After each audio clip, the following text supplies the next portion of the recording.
আসসালামু আলাইকুম, সুমাইয়াস কিচেনে সবাইকে স্বাগতম। আমি আজকে আপনাদের সাথে শেয়ার করব স্পাইসি মশলাদার হাঁসের মাংস বোনার রেসিপি। এই রান্নাটা আমরা সবাই কম বেশি করতে পারি, তারপরে যারা নতুন রাঁধুনি তাদের জন্য আমার এই রেসিপি। আশা করি রেসিপিটি অবশ্যই ভালো লাগবে। তো চলুন দেখে নিই এই রান্নাটি করতে কী কী লাগছে পুরো প্রস্তুত প্রণালী। আমি এখানে রাজা হাঁসের মাংস নিয়েছি 2 কেজির মতো। আমি যে হাঁসটা নিয়েছিলাম 4 কেজির মতো মাংস হয়েছিল, তো অর্ধেক মাংস এখানে নিয়েছি। এরকম চামড়া সহই এই টুকরোগুলো করে নিয়েছি, তারপর ভালো করে ধুয়ে পানিটা জড়িয়ে নিয়েছি। চাইলে আপনারা দেশি হাঁসটাও ঠিক একইভাবে রান্নাটা করতে পারেন। তো আমি মাংসটা ধুয়ে পানিটা জড়িয়ে নিয়েছি, আর এদিক দিয়ে চুলায় একটা হাঁড়ি বসিয়ে দিলাম।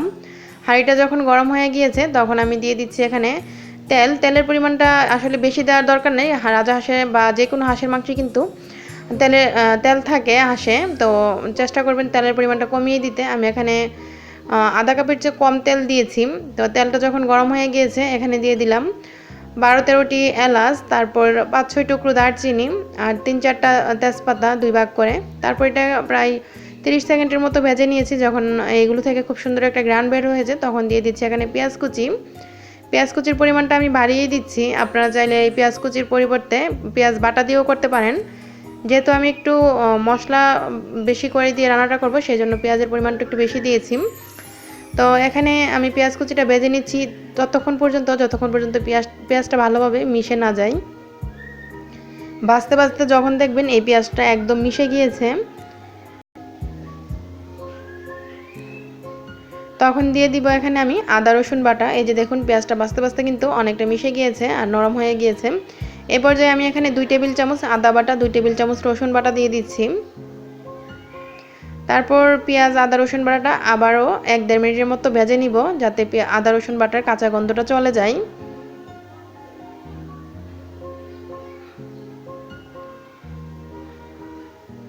প্রায় 1-1.5 মিনিট পর এখানে আমি শুকনা যে মশলাগুলো সেগুলো দিয়ে দিচ্ছি। এখানে আমি 2 টেবিল চামচ ধনিয়া গুঁড়া নিয়েছি, 2 টেবিল চামচ হলুদ গুঁড়া নিয়েছি, আর মরিচের গুঁড়া নিয়েছি 2.5 টেবিল চামচ, আর জিরা গুঁড়া নিয়েছি 2 টেবিল চামচ। যেহেতু আমি মশলার পরিমাণটা একটু বাড়িয়ে দিচ্ছি, আপনারা চাইলে কমিয়েও দিতে পারেন। আমি একটু মশলা বেশি করে এই রান্নাটা করছি, তাই মশলার পরিমাণ সবগুলো বাড়িয়ে দিয়েছি।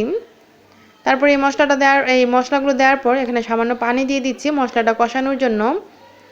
অবশ্যই মশলাটা ভালো করে কষিয়ে নিতে হবে, কারণ এই মশলাটা যত বেশি ভালো কষানো হবে এই মাংস রান্নাটা খেতে কিন্তু তত বেশি মজার হবে। তারপর দিয়ে দিচ্ছি এখানে পরিমাণ মতো লবণ। লবণটা দিয়ে আবারও নেড়ে চেড়ে মিশিয়ে নিচ্ছি, আর এই মশলাটা আমি প্রায় 8 থেকে 10 মিনিট কষিয়ে নিব। তো এই যে দেখুন প্রায় 8 থেকে 10 মিনিট এভাবে নেড়ে চেড়ে আমি মশলাটা কষিয়ে নিয়েছি। মশলাটা কষানো হয়ে গিয়েছে, এখন এই যে দেখুন তেলটাও বেশি এসেছে। এই পর্যায়ে আমি দিয়ে দিব ধুয়ে রাখা মাংসগুলো। আমি হাঁসের মাংসের সব কিছু কিন্তু নিয়েছি, এখানে পাও নিয়েছি। অনেকে হয়তো পা পছন্দ করেন না, তারা এটা স্কিপ করতে পারেন। তো পা, গিলা, কলিজা সব কিছুই নিয়েছি। আপনারা যারা এগুলো পছন্দ করেন না তারা এটা বাদ দিয়ে রান্না করলে হবে। তো এইভাবে নেড়ে চেড়ে আবার মশলার সাথে আমি হাঁসের মাংসগুলো ভালোভাবে মিশিয়ে নিচ্ছি। আর এই পর্যন্ত কিন্তু চুলার আঁচটা ফুল আঁচেই ছিল। তো সব কিছু ভালোভাবে মিশানো হয়ে গিয়েছে, এখন ঢাকনা দিয়ে ঢেকে রেখে দিলাম। আর একটু পরপর নেড়ে দিতে হবে যাতে নিচে দিয়ে না লেগে যায়, আর অপেক্ষা করতে হবে এই মাংসটা থেকে এক্সট্রা পানিটা ওঠা পর্যন্ত। আমি কিন্তু এই ফাঁকে দিয়ে 2-3 বার নেড়ে দিয়েছি। আর এই যে দেখুন হাঁস থেকে যে এক্সট্রা পানিটা সেটা উঠে আসছে। তো এটা থেকে আরও সামান্য পানি উঠবে, এখনও কিন্তু পুরো পানিটা মানে যেটা ছাড়া সেটা এখনও ভালোভাবে ছাড়ে নাই। তো আবারও ডেকে দিচ্ছি।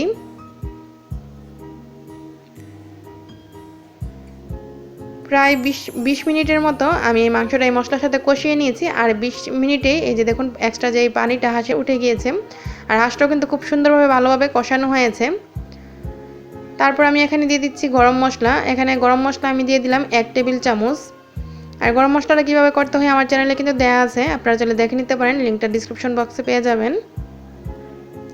গরম মশলাটা দেওয়ার পর আবারও নেড়ে চেড়ে দিচ্ছি।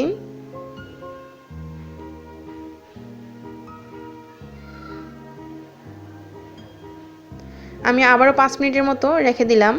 তো এই যে দেখুন 5 মিনিট পর আমার এখানে 25 মিনিট সময় নিয়ে আমি এই মাংসটাকে কষিয়ে নিয়েছি 25 মিনিট ধরে। তারপরে এখন পানি অ্যাড করে দিচ্ছি। পানির পরিমাণটা একটু বাড়িয়ে দিতে হবে, যেহেতু রাজাহাঁস, আর রাজাহাঁসটা সিদ্ধ হতে কিন্তু একটু সময় নেই। আপনারা চাইলে ঠিক একইভাবে কিন্তু প্রেসার কুকারে রান্নাটা করতে পারেন, তাহলে সময়টা কম লাগবে। কিন্তু প্রেসার কুকারের চেয়ে আমার কাছে এইভাবে রান্না করলে মাংস খেতে বেশি ভালো লাগে। তো আমি পানির পরিমাণ কিন্তু প্রায় 4 কাপ পানি দিয়েছি, যেহেতু মাংসটা সিদ্ধ হতে সময় লাগবে তাই। তো এভাবে নেড়ে চেড়ে আবারও ঢাকনা দিয়ে ঢেকে রেখে দিলাম আর অপেক্ষা করছি বলক আসা পর্যন্ত। এই যে দেখুন বলক চলে এসেছে, আর এই পর্যায়ে চুলার আঁচটা আমি এখন মিডিয়াম লো আঁচে করে দিব। আর একটু নেড়ে দিচ্ছি, তারপর আবার ঢাকনা দিয়ে চুলার আঁচটা মিডিয়াম লো আঁচে রেখে অপেক্ষা করব মাংসটা সিদ্ধ হওয়া পর্যন্ত।